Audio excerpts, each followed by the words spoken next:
So some new data came out from the nation's report card showing that students in 4th grade through 8th grade suffered severe learning loss in math and reading. And of course, we already knew this, but this was very, very telling statistics. Corey DeAngelis, Senior Fellow of the American Federation for Children, knows all about this, and he's going to help us break down some of this report. Corey, how are you? Hey, doing well. Thanks for having me. I was up basically all night looking at the nation's report card data, and it's pretty drastic reductions in test score outcomes. Yeah, the regression analysis I've seen on Twitter, really stunning. We see a very positive correlation between learning loss in math and reading, especially math, which was interesting, and time spent out of the classroom during the pandemic. Would you say that's true? What can you tell us about this data? Yeah, that's what I was finding in my regression analyses too. And then we had Brown University economist Emily Oster, who's done great work on this over the past couple of years, also finding that states that closed the schools longer had bigger learning losses, particularly for math. And just going back, I mean, these learning losses are huge. If you look at the math scores in particular, the learning losses were the biggest that were ever recorded since they first did these assessments back in 1990, over 3 decades ago. So this is a staggering reduction in student outcomes, and we found there's been at least 3 independent evaluations. This is Monday, the scores just came out, and each of these evaluations have separately found a correlation between school closures and more learning losses when it comes to math outcomes. We also had Harvard University professor Marty West also found the same relationship. He also noted that the blue states had bigger learning losses than red states by about 1.5 points. I've also noted on Twitter and other places that schools that were open in person longer, Catholic schools, did a lot better on all 4 of the assessments. For example, in mathematics in 4th grade, Catholic schools didn't lose any ground, whereas overall, nationwide, the public schools lost about 5 points on NAEP, which is a huge reduction in test score outcomes. Department of Defense schools, which were more likely to be open than public schools, saw no learning losses in 4th or 8th grade math or reading. So we have substantial evidence that the school closures were at least correlated with the reductions in test score outcomes. So now that we see these devastating results, we're definitely seeing a blame game with politicians right now, especially Democratic politicians and pundits. We saw some late night talk show hosts, including Bill Maher and now Jake Tapper, talk about how we need to be having a national conversation about school closures. They really hurt children. Surprise. We've been trying to have this conversation for the past couple of years. A lot of the families and parents who are pushing back against the school closures were getting canceled on social media, getting their accounts deactivated because they were suggesting that the closures were hurting kids academically, mentally, and even physically, and that kids were at very low risk of the virus. I mean, you had the grocery stores open, the private schools were open. Why weren't the public schools open? Well, the answer is pretty obvious, that there was a difference in incentives. The public schools fought to keep their doors closed when it comes to the teachers' unions because they knew that they could hold children's education hostage and to secure multiple multi-billion-dollar ransom payments from the taxpayer. And it mostly worked for them. They got $190 billion in K-12 education COVID relief funding, most of which hasn't been spent yet. They're using it to just hire more people. It wasn't really needed for reopening the schools. The school closures were always more about politics and power than safety and the needs of kids. Right. Well, so Jake Tapper, CNN host, got into some hot water just a couple days ago for claiming that, oh, you know, it's time to talk about school closures. Like, a little late to the party, Mr. Tapper. And I think there's a clip we should see. Let's roll it. I have to say, I'm surprised that there hasn't been a national conversation about the damage done to kids because of these school closures and the virtual learning and everything. Because, I mean, I'm not saying there should be a national do-over, but we can't just pretend that 5th graders who are now 7th graders, that didn't happen, you know? Like, I feel like there should be, and not with a blame game. Look, it happened. People did it. It was criticized, the school closures, the virtual learning, et cetera. But here we are. There needs to be like a bipartisan movement, you know? What do you make of this, Corey? Well, what I think is really interesting is I'm glad that Jake Tapper is saying that we should have a bigger conversation about this. And I will say, I got to point out that Jake Tapper, as far as the liberal media goes on CNN, was one of the few people actually pointing out that and pushing back against the school closures. I posted on Twitter in 2021, he had the CDC director Walensky on, and he was pushing back pretty hard against her and saying pretty much making the case that the school shouldn't be closed for so long. So props to Jake Tapper for talking about that with the CDC director. But then he pivots to at the end of the clip to say, this should be a bipartisan effort, and we don't want to play the blame game.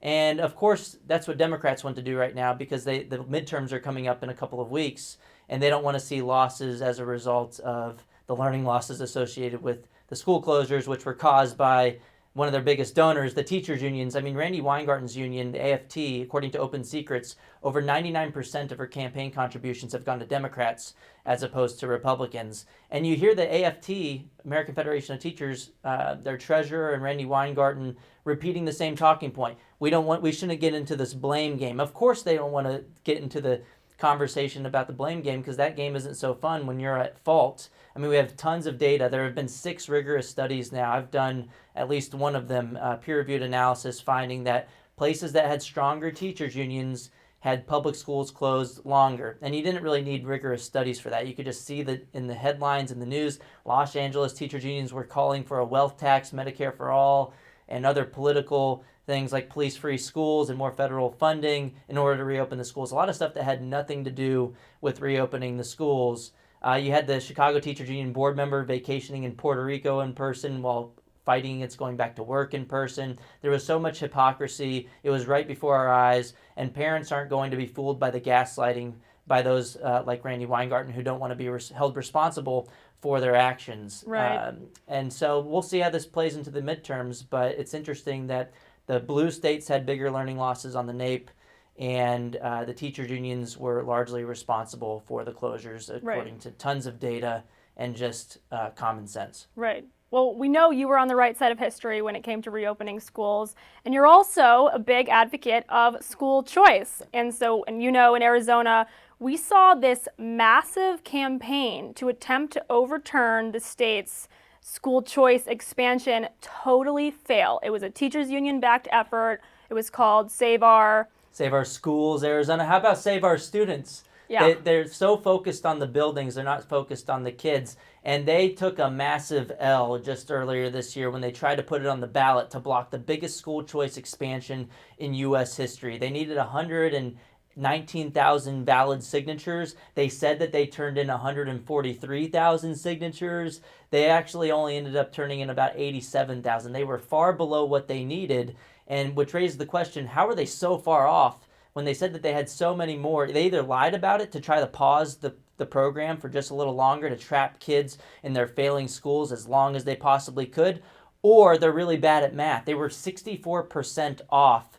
Their estimate was 64% higher than what they actually turned in. So maybe they're doing some Common Core math or something, which is another great argument for school choice. If you can't even estimate and count, I don't want you teaching my kids either. But look, I mean, Arizona just went all in. This is the gold standard of school choice. Families won. Another part of the story is that families showed up to these signature gathering efforts. You had a group led by a mom named Christina Curso called Decline to Sign, and they'd show up and inform voters what was actually being attempted to be referred to the ballot. And voters listened to the parents. They listened to the facts.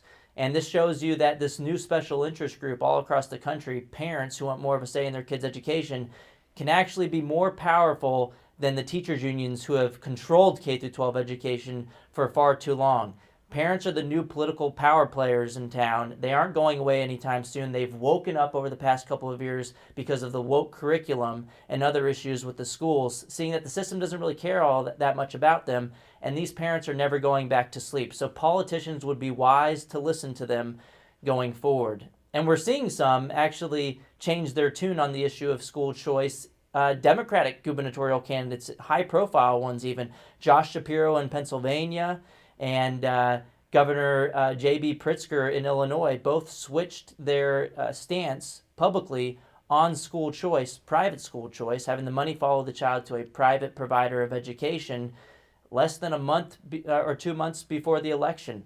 I think they're reading the tea leaves because parents are paying attention. There are more parents than teachers and employees in the system, and parents care about their kids more than anybody else. So they're the special interest group that we should all be listening to. Right. We're just seeing this incredible resurgence of parental power, parental rights, advocacy. They are realizing their agency after abdicating to the public school system for decades. And the experts don't always know what's best for your child. That's right. Parents know best. And we really got to thank Randy Weingarten and the teachers unions for overplaying their hand and inadvertently doing more to advance the concept of school choice, homeschooling, and parental rights in education than anyone could have ever imagined. The teachers unions have been so drunk on power for so long, they can't reverse course. And at this point, they're actively destroying their own empire. We had the year of school choice in 2021, the biggest expansions ever. 19 states expanded or enacted programs to fund students as opposed to systems. Arizona just went all in, and they did it with 1-seat GOP majorities. The Arizona Senate and House only have 1-seat majorities. They had the governor's office, and every single Republican showed up, voted for their party platform issue, and expanded educational freedom to every single family, regardless of income, regardless of background, regardless of zip code. And so every family can take their kids' state-funded education dollars to the public school if they want. If you like your public school, you can keep your public school, and like with the whole doctor thing. Mm-hmm. But if not, you can take that funding to a private school, a charter school, or a home-based education option. I hope more states follow Governor Doug Ducey's lead to fund people, to fund students, as opposed to systems and buildings. Amen. To follow along for more from Corey DeAngelis, please check out his Twitter as well as his other, what website is it? You can go to educationfreedompledge.com, or for short, edfreedompledge.com, if you want to help us in the fight for education freedom whenever a bill is dropped in your state, or if there's a big change on the school choice landscape nationwide. We'll send you an email out so that you can keep on track, and then also push for school choice in your state. Right. And don't forget to like, comment, and subscribe to National Review's YouTube channel, and check out our last interview with President of Parents Defending Education, Nikki Neely, for more on the education issue.